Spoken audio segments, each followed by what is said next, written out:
बिस्मिल्लाहिर्रहमानिर्रहीम। अस्सलाम वालेकुम dear students, welcome again to my channel. जिन्होंने अभी तक सब्सक्राइब नहीं किया हो तो जल्दी से सब्सक्राइब करें, लाइक करें एंड शेयर करें अपने फ्रेंड्स के साथ। राइट, सो पिछले लेक्चर में हमने केमिस्ट्री का टॉपिक पढ़ा था, chemistry chapter 2 of class 9। So today we are going to discuss the new topic of class 9 chemistry. The topic is Rutherford atomic model. Previous lecture में हमने एक साइंटिस्ट था, फिलोसफर, और जिसका नाम था डेल्टन। उसके बारे में हमने स्टडी किए थे, उसके पोस्टुलेट्स को स्टडी किया था। और अकॉर्डिंग टू डेल्टन हमारे पास जो मैटर है, ठीक है, मैटर जो है वो स्मॉलेस्ट पार्टिकल से बना है, जिसका नाम, जिनको हमने बाद में नाम दिया एटम्स का।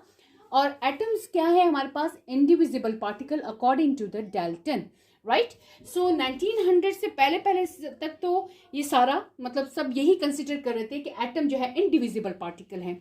लेकिन अराउंड द ईयर 1900 सो हमारे पास बहुत सारे एक्सपेरिमेंटल नॉलेज आए, ठीक है, और जिसके शवाहिद के तहत हमें ये मालूम हुआ कि एटम जो है वो भी स्मॉल पार्टिकल से मिलके बना है, जिसको हमने लेटर ऑन नेम दे दिया फंडामेंटल पार्टिकल्स। ठीक है, सो इन 1900 में हमने ये एक्सपेरिमेंटली प्रूव कर दिया कि एटम जो है वो डिविजिबल है। मीन आप उसको डिवाइड कर सकते हैं, और एटम को हमने डिवाइड कर दिया इनटू फंडामेंटल पार्टिकल्स के अंदर। जो बेसिक पार्टिकल्स हैं, सब एटॉमिक पार्टिकल्स भी कह सकते हैं, उनका नाम क्या है? Electron, proton and neutron. So electron, ये हम बाद में इनके ऊपर चार्जेस जो डिस्कवर हुए थे, लेकिन मैं आपको पहले बता देती हूँ कि इलेक्ट्रॉन के ऊपर negative charge, proton P positive, ठीक है, and neutron having no charge, it means they are neutral. Right, so अब एटम जो है हमने ये तय कर दिया कि एटम क्या है? डिविजिबल है, ठीक है, और इसके अंदर फंडामेंटल पार्टिकल्स भी हैं। अब साइंटिस्ट जो है उन्होंने काम स्टार्ट कर दिया कि स्ट्रक्चर ऑफ एटम को डिस्कवर करेंगे, ठीक है, और साथ साथ इन अरेंजमेंट ऑफ इन सब पार्टिकल्स का, ये इलेक्ट्रॉन, प्रोटॉन, न्यूट्रॉन किस तरह अरेंज है इस एटम के अंदर। अब साइंटिस्ट का जो फोकस हो गया इन दो मेन एम्स के ऊपर हो गया। उनका मकसद ये था कि वो स्ट्रक्चर ऑफ एटम को डिस्कवर करें एंड साथ में इन्हीं सब पार्टिकल्स के जो हमारे पास अरेंजमेंट है उसको डिस्कवर करें। राइट, तो इस स्ट्रगल में हमारे पास दो अहम के नाम आते हैं। एक है Rutherford, another one is Bohr. ठीक है, सो इन दोनों ने जो है मिलके एक इस structure of atom and arrangement of सब पार्टिकल के ऊपर काम किया। सो आज हमारे पास जो है एक्सपेरिमेंट है, हम पढ़ेंगे रदरफोर्ड का। सो इन 1911 में रदरफोर्ड ने एक एक्सपेरिमेंट किया, ठीक है, और एक एटॉमिक मॉडल जो है उसको पेश किया। ठीक है, सो आप एक जहन में रखें कि रदरफोर्ड एटॉमिक मॉडल जो है इसको हम प्लेनेटरी मॉडल भी कहते हैं। सो वो हम आगे डिस्कस करेंगे जब हम पूरा टॉपिक पढ़ लें। उसके बाद आपको पता चलेगा ये प्लेनेटरी मॉडल क्यों है, क्यों इसको सोलर सिस्टम की तरह कहा जाता है। ठीक है, सो एक्सपेरिमेंट में इसने क्या किया कि इसने एक उस दौरान 1911 में रदरफोर्ड जो था बेसिकली रेडिएशन को स्टडी कर रहा था। राइट, और उसने वो रेडिएशन स्टडी की जो पोलोनियम एक मेटल है, ठीक है, उसमें से रिलीज होती है। ठीक है, और इसने क्या किया अपनी स्टडी के दौरान, क्या किया, ही बम्बार्ड द अल्फा पार्टिकल्स। ठीक है, अब वो अल्फा पार्टिकल्स किससे निकले थे जी? इस पोलोनियम मेटल से। यहाँ पे डायग्रामेटिकली आप देख सकते हैं कि यहाँ पे हमारे पास ये एक सोर्स है, ठीक है, और यहाँ पे पोलोनियम मेटल है। ये पोलोनियम मेटल है जिससे अल्फा पार्टिकल्स निकलेंगे। ठीक है, अब पहले तो इसके कंस्ट्रक्शन में देख ले कि क्या क्या रिक्वायरमेंट है। एक पोलोनियम सोर्स है, या हम कह सकते हैं मेटल सोर्स है, जिसमें से अल्फा पार्टिकल्स निकलेंगे। ठीक है, यहाँ पे इसने एक लेड शील्ड लगा दी और यहाँ पे एक गोल्ड फॉइल रख दिया। राइट, ये गोल्ड फॉइल है आपके पास। अब यहाँ पे इस गोल्ड फॉइल को कवर कर दिया एक जिंक सल्फाइड शीट के साथ। ठीक है, और यहाँ पे फ्लोरेसेंट कोई भी शीट ले ली, या मेजरली इसने लिया था जिंक सल्फाइड। ठीक है, अब जिंक सल्फाइड का काम क्या है कि ये पोलोनियम से जो अल्फा पार्टिकल्स निकलेंगे वो यहाँ के डेफिनेटली स्ट्राइक करेंगे, और थोड़ा सा एक हम कह सकते हैं एक स्पार्क क्रिएट होगा, तो जिससे हमें आइडिया होगा कि ये रेजेस यहाँ से जो रेडिएशन निकली है वो कहाँ पे स्ट्राइक हुई हैं। ठीक है, सो यहाँ पे इसने एक पोलोनियम मेटल है, ठीक है, अब इसमें से इसने अल्फा पार्टिकल्स को बम्बार्ड किया। अब अल्फा पार्टिकल आपको पता है हैविंग 2 पॉजिटिव चार्जेस। राइट, अब जैसे ही इसने अल्फा पार्टिकल्स को पोलोनियम मेटल से बम्बार्ड करवाया, ठीक है, किस पे? गोल्ड फॉइल के ऊपर, तो यहाँ पे उसने नोट किया कि कुछ जो रेजेस हैं, रेडिएशन है, सीधी सीधी इस गोल्ड फॉइल को उसने क्रॉस कर दिया। ठीक है, अब उसने कुछ क्रॉस कर दिया, कुछ तो क्रॉस हो गई, लेकिन मेजॉरिटी जो है वो लार्ज एंगल पे डिफ्लेक्ट हो गई, यानी बेंड हो गई है। ठीक है, मुड़ गई है। ये आप यहाँ एरोस को देख सकते हैं, ये इस तरह ये मुड़ गई हैं। ठीक है, अब उनमें से कुछ जो है थोड़ी सी जो है हम कह सकते हैं बाउंस बैक हो गई हैं। ठीक है, जैसे फॉर एग्जांपल 10 जो थी तो उनमें से 8 जो है वो डिफरेंट एंगल्स पे बेंड हो गई और 2 जो है वो बाउंस बैक हो गई। तो अब इसके पास टोटल 3 किस्म की रेडिएशंस आ गई हैं। हम कह सकते हैं कि एक रेडिएशन नहीं, लाइक इसके ऊपर 3 डिटेक्शन हो गए, डिटेक्ट इसने कर लिया। एक ये कि कुछ रेजेस जो है डायरेक्ट इस जिंक सल्फाइड की शीट के ऊपर स्ट्राइक कर रही है, कुछ जो है डिफरेंट एंगल्स के ऊपर आ गई, लार्ज एंगल्स के ऊपर, और कुछ जो है वो बाउंस बैक हो रही है। ठीक है, अब यहां से इसने एक पॉइंट रेज किया। अब वो पॉइंट क्या है कि जो लार्ज एंगल पे डिफ्लेक्ट हो गई हैं, ठीक है, और कुछ जो अनडिफ्लेक्टेड है और कुछ हमारे पास क्या है जी, बाउंस बैक हो गई। तो कंक्लूजन इसने क्या निकाला कि ये जो डिफ्लेक्ट हो गई, एक तो ये कि जो डिफरेंट एंगल पे डिफ्लेक्ट हो जाती हैं, तो इसका मतलब है कि यहाँ के सेंटर में, एटम के सेंटर में हमारे पास क्या है जी, पॉजिटिव चार्ज है। ठीक है, या हम कह सकते हैं फॉर एग्जांपल यहाँ पे अगर मैं शो कर लूँ, for example this is an atom, तो यहाँ पे उसने कहा कि पॉजिटिव चार्ज है, और यहाँ से जब हम अल्फा पार्टिकल को बम्बार्ड करवा रहे थे तो अल्फा पार्टिकल के ऊपर भी पॉजिटिव चार्ज है, डबल पॉजिटिव। तो ये आपको पता है कि positive positive repel each other करता है। ठीक है, तो यहाँ पे जैसे ये इसको टकराया तो इन्होंने डिफरेंट एंगल पे ये बेंड हो गए। ठीक है, तो अब यहाँ पे जो डिफ्लेक्ट हो गए लार्ज एंगल पे, ठीक है, तो इसकी वजह से यानी ये इसके मतलब डिफरेंट, यानी इसको टकरा के वो आगे डिफरेंट एंगल में चले गए। तो उसने कहा, रदरफोर्ड ने ये जज किया कि ये जो ये न्यूक्लियस है, ठीक है, कि एटम के सेंटर में एक न्यूक्लियस मौजूद है और उस न्यूक्लियस के अंदर पॉजिटिव चार्ज मौजूद है। राइट, सो पहला पॉइंट था डिफ्लेक्टेड, जो लार्ज एंगल पर डिफ्लेक्ट हुए हैं, इसका मतलब है कि न्यूक्लियस में कोई पॉजिटिव चीज है जिसकी वजह से अल्फा पार्टिकल्स जो है उसके साथ टकराए हैं, और वो स्ट्रेट जाने के बजाय कुछ ऐसी चीज है जिसने इनको रिपेल कर दिया और डिफरेंट एंगल पे बेंड कर दिया है। ठीक है, सेकंड उसने नोट किया कि जो अनडिफ्लेक्टेड है, ठीक है, यानी जो कि सीधा सीधा इसमें से पास हो गए, यानी यहाँ इस सोर्स में से सीधा सीधा जो है पास हो गए। इसका मतलब है कि एटम का सेंटर जो है, ठीक है, सेंटर ऑफ एटम जो है वो हमारे पास क्या है, खाली है। ठीक है, सो जाहिर है यहाँ पे कुछ चीज नहीं है, तो ये जाहिर है जो अल्फा पार्टिकल्स हैं बगैर किसी रोक टोक के वो सीधा सीधा चले गए। तो इसने ये पॉइंट एक और निकाल दिया, कंक्लूजन निकाला कि जो अनडिफ्लेक्टेड हैं, जो कि रेजेस सीधी सीधी चलेगी, अल्फा पार्टिकल सीधे सीधे यहाँ जिंक सल्फाइड पे स्ट्राइक कर रहे हैं, इसका मतलब है कि यहाँ न्यूक्लियस में ज्यादातर स्पेस जो है वो खाली है। ठीक है, तो ये दो इसके अचीवमेंट्स थे। एक तो ये कि जो पॉजिटिव चार्ज है वो न्यूक्लियस के अंदर मौजूद है जिसकी वजह से लार्ज एंगल पे अल्फा पार्टिकल जो है डिफ्लेक्ट हो गए। दूसरा ये कि जो सीधा सीधा चली गई हैं, तो इसका मतलब है कि यहाँ पे कुछ स्पेस खाली है। ठीक है, ओके, सो यहाँ पे अब इसकी कंक्लूजन हमने आपको बता दी। ठीक है, अब एक चीज आप जहन में याद रखें कि इसने टोटल कितनी बम्बार्डमेंट की थी, मतलब कितने अल्फा पार्टिकल जो हैं वो जो है स्ट्राइक करवाए थे गोल्ड फॉइल के ऊपर। राइट, सो उनमें से तकरीबन हमारे पास जो पार्टिकल्स हैं वो थे 20,000 अल्फा पार्टिकल्स। ठीक है, तो कितने अल्फा पार्टिकल्स थे जी, 20,000 अल्फा पार्टिकल्स इसने बम्बार्ड किए थे, जिसमें से हमारे पास तकरीबन 19,990 जो है वो स्ट्रेट चले गए। ठीक है, pass through the gold foil, ठीक है, without any change in the direction. Right, और इसका मतलब यही था कि यहाँ पे कुछ स्पेस खाली है जिसकी वजह से ये सीधा सीधा आगे चले गए। ठीक है, जिसको लेटर ऑन इसने बाद में ये कहा कि उस न्यूक्लियस के अंदर मेजर पोर्शन जो है वो खाली है, एम्प्टी है। ठीक है, अब इसने कंक्लूड ये भी किया साथ साथ कि अल्फा पार्टिकल्स जो हैं वो जो नियर से पास हुए हैं वो रिपेल्ड हो गए, मतलब जो अल्फा पार्टिकल यहाँ नजदीक से स्ट्राइक किए ना वो रिपेल्ड हो गए। ठीक है, अब यहाँ क्योंकि नजदीक पॉजिटिव है तो यहाँ पॉजिटिव अल्फा पार्टिकल्स के थे जो नजदीक से पास किए गए हैं, जो नजदीक से स्ट्राइक किए गए हैं, ये जो नजदीक वाले प्रोटॉन पे टच हो गए, वहां से वो थोड़े से रिपेल्ड हो गए, ठीक है। और अल्फा पार्टिकल्स का चूंकि पॉजिटिव चार्ज था, तो आपको पता है कि positive charge repel each other, जो नजदीक वाले यहाँ प्रोटॉन वगैरह थे वो अल्फा पार्टिकल के स्ट्राइक करके ऐसे रिपेल हो गए, पीछे की तरफ वापस आ गए, ठीक है। अब अल्फा पार्टिकल्स जो हैं,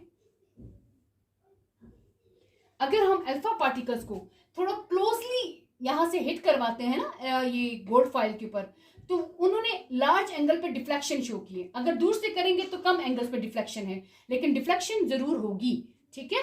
सो नेक्स्ट हमारे पास था कि इस जो आपके पास कंक्लूजन ड्रॉन हुआ है, जो हमने कंक्लूजन निकाला है, तो इसके बेसिस पे हमारे पास इसने अपना मॉडल पेश किया और उसको नाम दे दिया प्लेनेटरी मॉडल, या हम इसको कहते हैं सोलर सिस्टम, ठीक है, जिसमें डिफरेंट प्लैनेट्स जो है अराउंड रिवॉल्व करते हैं सन के इर्द गिर्द। सो सेम इसने इसी तरह कहा कि यहाँ भी ऐसी चीजें हैं जो यहाँ पे मदार में घूम रही हैं, ठीक है। यानी बाद में इसने इलेक्ट्रॉन को वैसे वाजे नहीं किया था उस टाइम, लेकिन इसने कहा कि यहाँ पे एक प्लेनेटरी मॉडल है, ठीक है।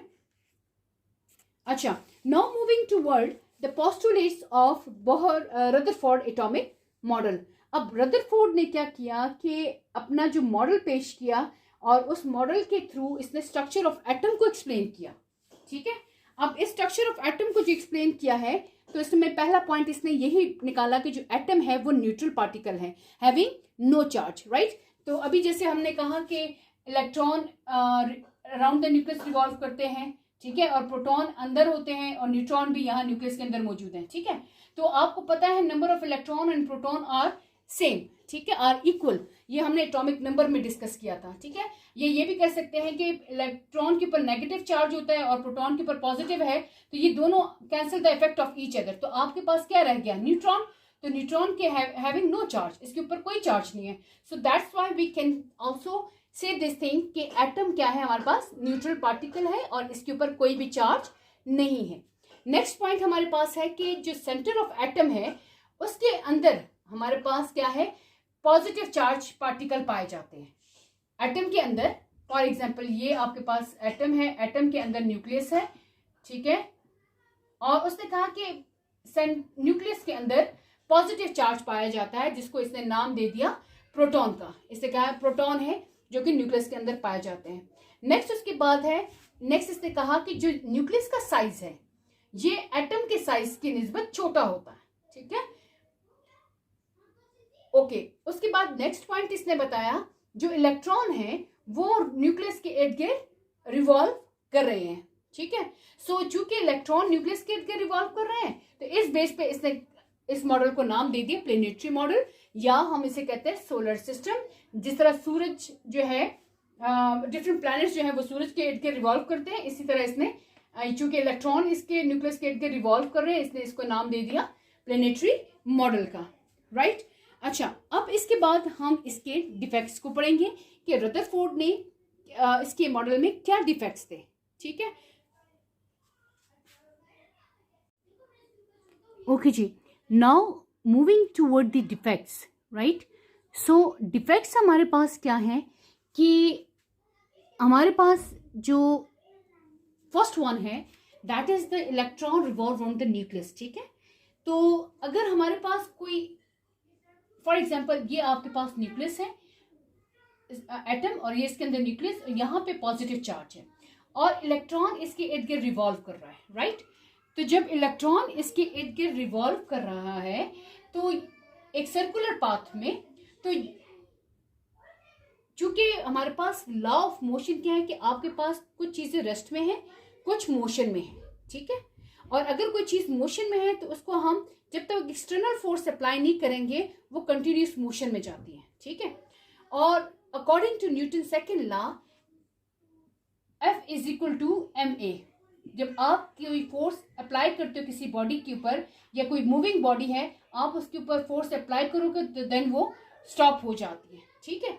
So F is equal to ma और a इसमें हमारे पास है एक्सेलरेशन, ठीक है। तो कहते हैं कि जो इलेक्ट्रॉन न्यूक्लियस के इर्द गिर्द रिवॉल्व कर रहा है एक सर्कुलर ऑर्बिट में या सर्कुलर पाथ में, लेकिन कोई भी एक ऑब्जेक्ट जब रिवॉल्व करता है तो वो लॉ ऑफ मोशन को फॉलो कर रहा है या हम लॉ ऑफ ग्रेविटेशन को फॉलो करते हैं, ठीक है। लेकिन चूंकि चार्ज बॉडीज ये लॉ ऑफ मोशन को फॉलो नहीं करती क्योंकि इनके ऊपर एक स्पेसिफिक चार्ज है। तो जब ये चार्ज बॉडीज किसी सर्कुलर पाथवे में मूव करती हैं तो वहां पे हमारे पास हम कहते हैं change of rate of change of velocity होते हैं, इसकी स्पीड जो है वो कंटिन्यूसली चेंज होती जाती है, तो जिसको हम कहते हैं एक्सेलरेशन, राइट। तो इलेक्ट्रॉन जो न्यूक्लियस के इर्द गिर्द रिवॉल्व कर रहे हैं इन अ सर्कुलर पाथ में, वो उनके अंदर एक्सेलरेशन डेवलप हो रहा है, ठीक है। और एक्सेलरेशन क्या है? Rate of change of velocity, mean कि वो स्पीड भी चेंज करेंगे और डायरेक्शन भी चेंज करेंगे, ठीक है। और यही जो इलेक्ट्रॉन है जब किसी दूसरे चार्ज बॉडी के इर्द गिर्द रिवॉल्व कर रहा है तो इसके इर्द गिर्द पे क्या होता है कि एक एक्सेलरेशन डेवलप हो रहा है, ठीक है। एक स्पीड तेज हो रही है और इसका distance from the nucleus to the electron जो है वो भी वेरी करता जाता है, ठीक है।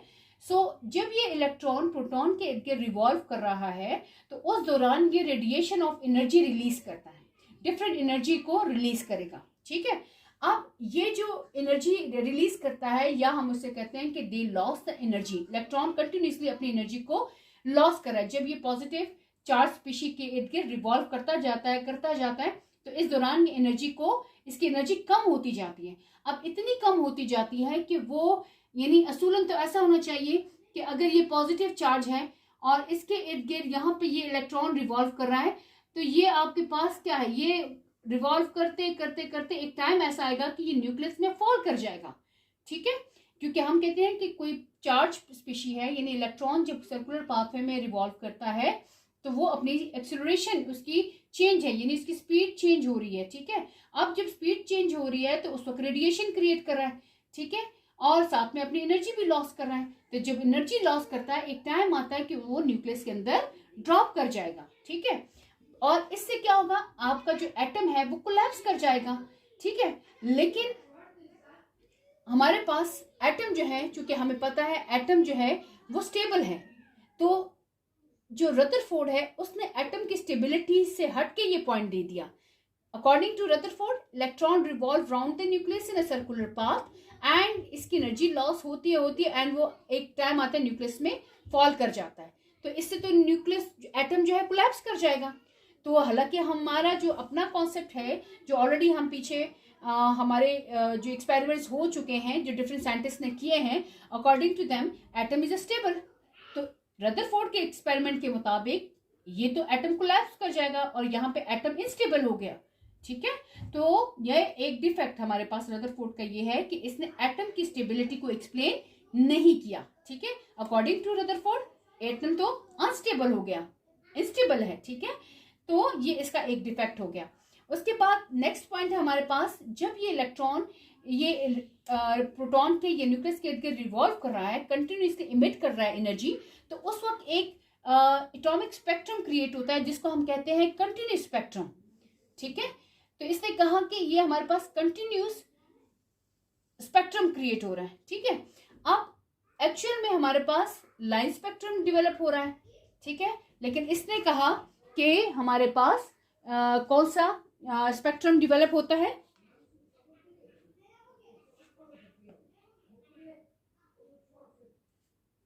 कंटिन्यूस आना चाहिए, लेकिन एक्चुअल में हमारे पास आया कौन सा स्पेक्ट्रम है जी, लाइन स्पेक्ट्रम, ठीक है। अब कंटिन्यूस स्पेक्ट्रम बिल्कुल इस तरह जैसे रेनबो में आपको डिफरेंट कलर्स जो है वो सामने दिखाई दे रहे होते हैं ना, जब ऐसे ये रेनबो में तो पर्पल है, वायलेट कलर है, ऑरेंज है, रेड है, येलो है, ब्लू है, तो ये सारे आपको मतलब डिस्क्रीट आप उनको आइडेंटिफाई कर पा रहे हो, ठीक है। तो उसको हम कहते हैं कंटिन्यूस स्पेक्ट्रम।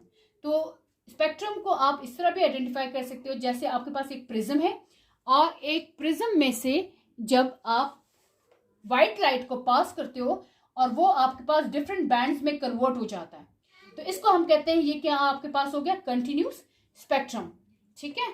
तो एटॉमिक जो स्पेक्ट्रम है हमारे पास, ये सिंपली हम ये कह सकते हैं इफ इलेक्ट्रॉन रेडिएट्स एनर्जी, ठीक है, कंटिन्यूसली रेडिएट करेगा, देन हमारे पास कौन सा स्पेक्ट्रम बनता है, continuous spectrum will be obtain. लेकिन एक्चुअल में हमारे पास कौन सा आया जी, लाइन स्पेक्ट्रम आया, जिसमें हमारे पास ये डिफरेंट जो हम डिस्क्रिमिनेशन हम कर रहे हैं कलर्स की, वो नहीं कर पा रहे, वो सारे मर्ज है एक दूसरे के अंदर, ठीक है।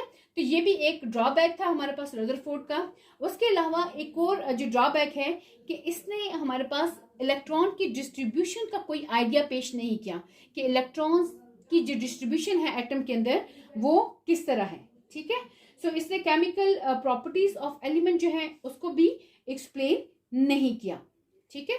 सो जरा दोबारा से इसको हम देख लेते हैं। रदरफोर्ड जो एटॉमिक मॉडल है, अब आपको पता है आपके पास कोई भी चीज, ठीक है, हमारे पास नेचर में जो मौजूद होती है, या तो वो स्टेट ऑफ रेस्ट में होगी या तो स्टेट ऑफ मोशन में होती है, ठीक है। सो रदरफोर्ड का जो मॉडल है वो बेस कर रहा था लॉ ऑफ मोशन पे, ठीक है, और लॉ ऑफ ग्रेविटेशन पे, ठीक है। जबकि ये जो दो लॉज हैं ये हमारे पास न्यूट्रल बॉडीज पे अप्लाई होते हैं कि जिनको हम फोर्सली रोकेंगे तो वो रुकेंगी नहीं, तो वो कंटिन्यूस मोशन में जा रही हैं। लेकिन ये यहाँ हम बात कर रहे हैं चार्ज पार्टिकल्स की, इलेक्ट्रॉन की बात कर रहे हैं, ठीक है। तो लॉ ऑफ मोशन जो है वो इसके ऊपर अप्लाई नहीं होता है, ठीक है, कि हम कहेंगे ये इलेक्ट्रॉन हमारे बस में नहीं है, ये कंटिन्यूसली रिवॉल्व कर रहे हैं, ठीक है। अच्छा, अब उसके बाद इसको एक्सप्लेन करने के लिए हमने मैक्सवेल की थ्योरी है उसका सहारा लिया, ठीक है।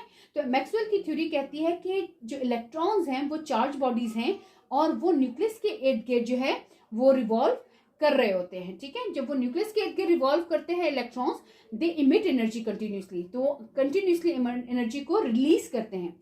सो ये जो इलेक्ट्रॉन है आपके पास एक सर्कुलर पाथ में है और अल्टीमेटली क्या कर जाते हैं, न्यूक्लियस के अंदर फॉल कर जाएंगे। तो अब आप मुझे बताएं कि अगर ये इलेक्ट्रॉन चक्कर काटते काटते काटते न्यूक्लियस के अंदर फॉल कर जाता है तो फिर तो ये कोलैप्स हो जाएगा, एटम तो तबाह हो गया, डिस्टर्ब हो गया। लेकिन हमारे नॉलेज के मुताबिक जो फिलोसफर, ये डिफरेंट साइंटिस्ट थे, उन्होंने कहा एटम तो स्टेबल पार्टिकल है, ठीक है, एटम इज अ स्टेबल। लेकिन अकॉर्डिंग टू रदरफोर्ड यहाँ पे वो एक्सप्लेन कर रहे हैं जी स्टेबल नहीं है, इनस्टेबल है, ठीक है।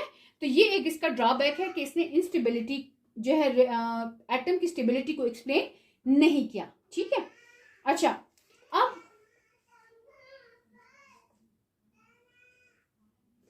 नेक्स्ट हमारे पास क्या है कि जब electron continuously revolve around the nucleus तो वो एनर्जी रिलीज कर रहा है, तो उस वक्त हमारे पास एक एटॉमिक स्पेक्ट्रम जो है वो बैंड ऑफ लाइट जो है, ये बैंड ऑफ जो कलर्स बैंड हम कह सकते हैं वो डेवलप होते हैं, जो कि जिसको हम कहते हैं कंटिन्यूस स्पेक्ट्रम, ठीक है, वो होना चाहिए। जब ये कह रहे हैं कि हमारे पास इलेक्ट्रॉन कंटिन्यूसली इमिट कर रहे हैं एनर्जी को, तो वहां पे कंटिन्यूस स्पेक्ट्रम बनना चाहिए। लेकिन एक्चुअल में हमारे पास जो स्पेक्ट्रम है वो लाइन बन रहा है, मीन उसमें लाइट एंड डार्क बैंड जो है वो वाजे नहीं हो रहे, वो एक ही सीक्वेंस में हमारे पास चल रहा है, ठीक है।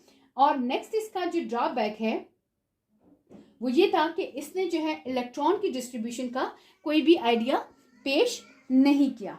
अब जो नील बोहर है उसने इसी के डिफेक्ट्स को अपने एटॉमिक मॉडल में एक्सप्लेन किया, ठीक है, एंड इसके जो ड्रॉबैक्स थे उसको अपने मॉडल में एक्सप्लेन करके अपना एक नया मॉडल पेश किया, जिसको हम कहते हैं एक न्यू थ्योरी पेश की, नील बोहर एटॉमिक थ्योरी, जो कि हम एक नेक्स्ट लेक्चर के अंदर इंशाल्लाह डिस्कस करेंगे। Hope you got this points, और अगर कोई क्वेश्चन है तो कमेंट सेक्शन में ज़रूर पूछेगा, and at the end must like the video if you really like it. Thank you. Have a nice day.